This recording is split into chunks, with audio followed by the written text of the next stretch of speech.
Labą dieną, būsimi motociklistai. Sezonas jau atsidarė, egzaminų sezonas, gal labiau.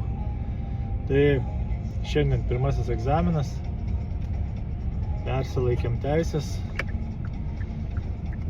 Tai pirmas egzaminas sėkmingas, išlaikytas, nors oras nėra labai tinkamas egzaminam, Klaipėdoje tik tais 6 laipsniai, bet rezultatas geras, A kategorijos teisės sugrįžo.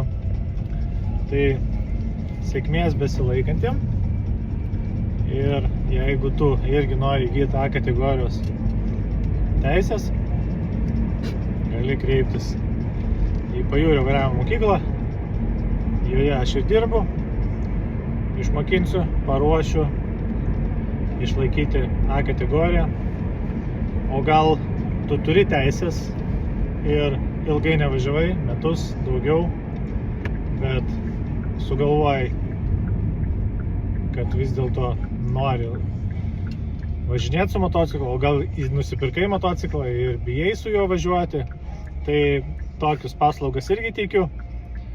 Išvažiuosim kartu, išvažiuosim gal netgi su 2 motociklais, prasivažiuosim, prisiminsim motociklo valdymo įgūdžius ir saugiai dalyvausime eisme. Tai jeigu patinka tokio tipo video, paspausk like. Taip pat paprašysiu pasekti mane ir YouTube kanale, ten irgi informacijos apie mokymą, apie motociklo valdymą tiek kelyje, tiek bekelėje yra. Tai sėkmės ir iki pasimatymo.